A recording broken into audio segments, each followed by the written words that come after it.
Good morning, day 354. I read Revelation, there's no S, it's not plural, chapters 9 and 10, and I'm going to focus on 10. Now, 9 is pretty wild because there are two of the last angels that, and terrors that visit the earth through we've got 3 of those coming with the 3 more angels. But I really want to go deep on chapter 10 because I don't know, it just captured my attention this morning. I mean, it all did, but there were some really interesting things with chapter 10 and they were repeated. So when things are repeated multiple times in the Bible, like that's your clue to pay attention. There's something here. There's a hidden meaning. There's something there to be explored. Not that there aren't hidden meanings in others, but that's like a big clue. Hey, good morning. So Revelation 10, here's where the Spirit went with me this morning. So we've got another angel, not one of the 7s, but another angel that comes down, and we're told that he's got a left foot on land and right foot on the sea. And we're told that about 3 separate times in this short but powerful chapter. So, clue. Significant there. Land and sea. And but before he comes down and lands on the land and the sea, we're told that he's got a rainbow over his head. His body is like light, feet like fire. So this being comes down, and he's got holding an open scroll in his hand. And at one point we're told that with his right hand, he raises his right hand up to take an oath. So I'm guessing that means that we can infer, although it's not said directly, that the open scroll is held in the left hand.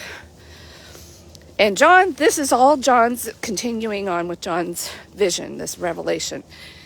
And so all of this is happening. And then the 7 thunders speak something. And then John, I guess, is going to tell us about it, but then is given a specific instruction that this is a secret. You can't write it down. You can't tell about it. You can't share about it. So John's like, okay. Then he goes over to the angel, who again, we're repeatedly told, left foot on the land, right foot on the sea. And he's told to eat the scroll. Like, okay, that's kind of interesting. And the angel tells him it will taste as sweet as honey, but will be sour in his stomach. And then that's repeated twice, like within a couple of sentences, because then John follows the instruction and then he confirms, yes, it tastes sweet, but it turns sour in my stomach. And then we're left with the final sentence that he is supposed to prophesy about kings and thrones and, some other stuff. I don't have a photographic memory. But that's kind of the gist, or Revelation 10 in a nutshell. It's like, okay. So I'm sitting, meditating, just praying about this, like, okay, God, tell me what to do with this. And so what is consistent? Well, like when you look at the clues themselves, land and sea, that speaks about the earth. And then the angel comes down with some different weather patterns.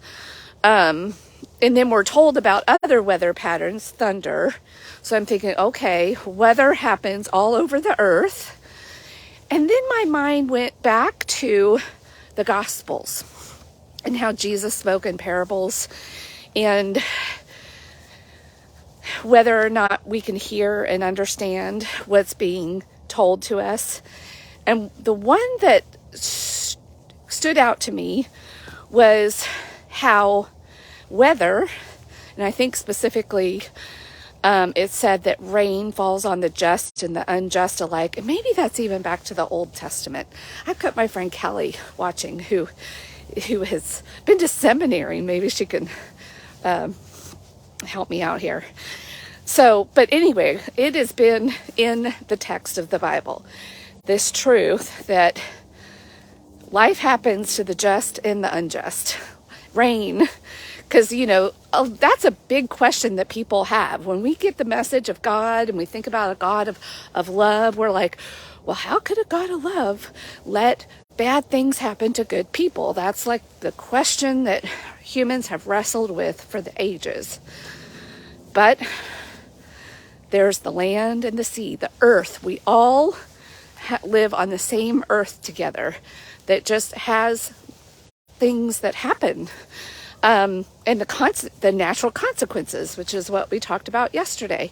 There are natural consequences of people living in community with other people on a planet where things happen. Natural disasters, we live with animals and weather patterns and, all kinds of things that happen that sometimes has nothing to do with anybody's state of goodness or not goodness.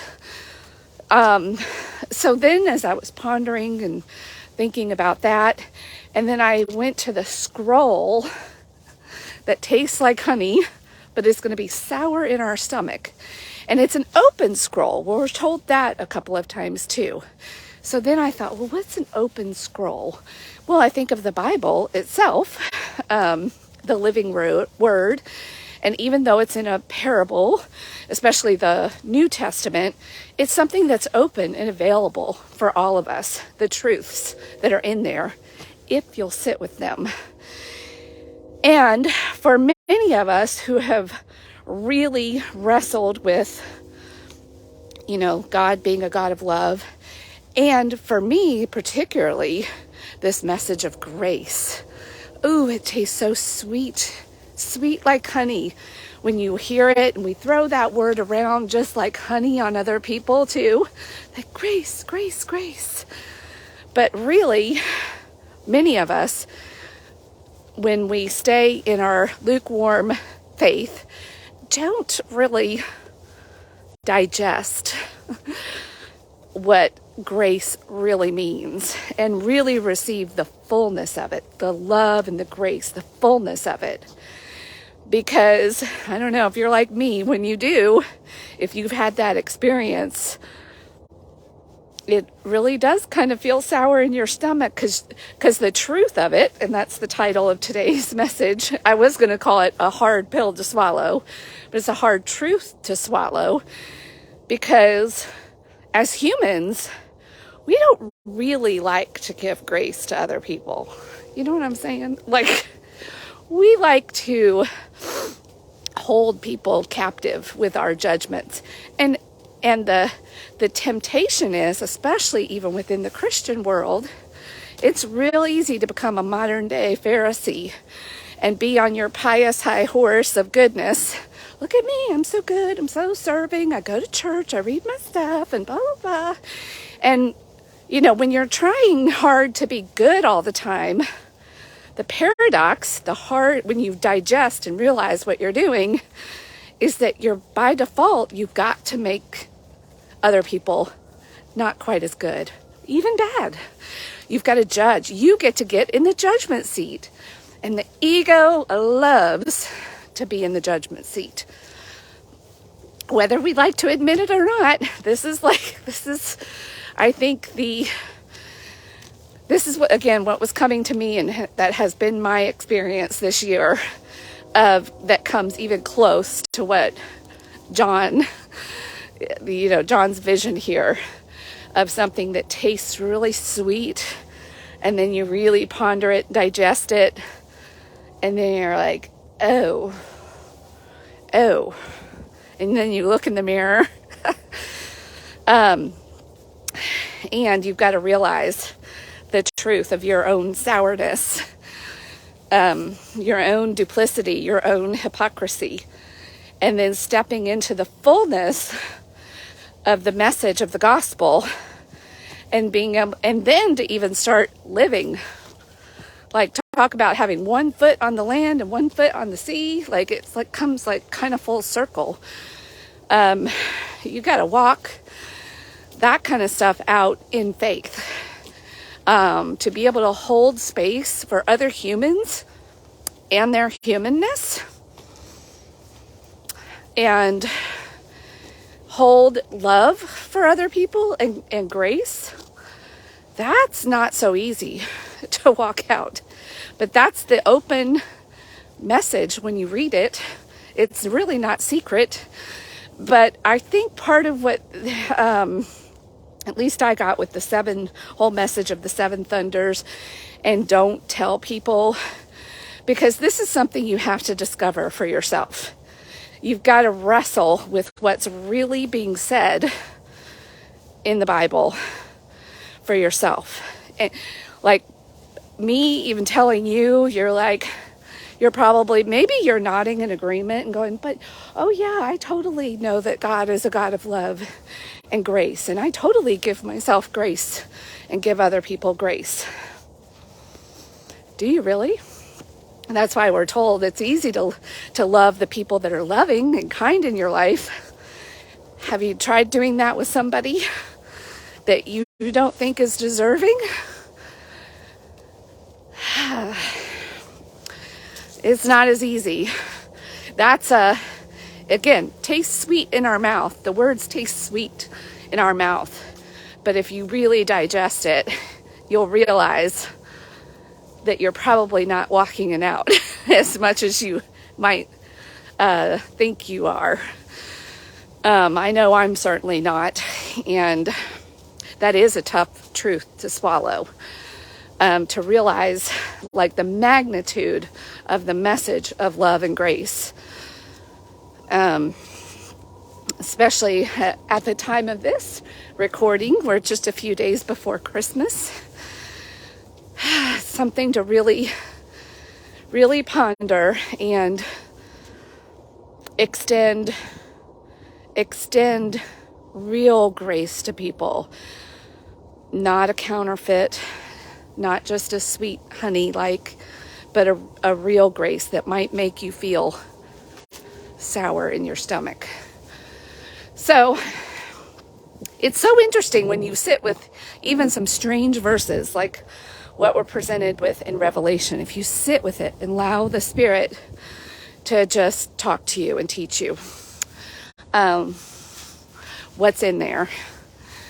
All right. There's a message. There's a living word for everybody, everywhere, anytime. You don't have to have gone to seminary. You don't have to have all the history in the context. Sometimes I'm sure that's helpful. But the Bible is meant for anybody, anytime, and it will always speak something to you. That's how dense, how rich, how powerful it is. All right, talk to you later. We'll see you tomorrow for Revelation 11. Bye.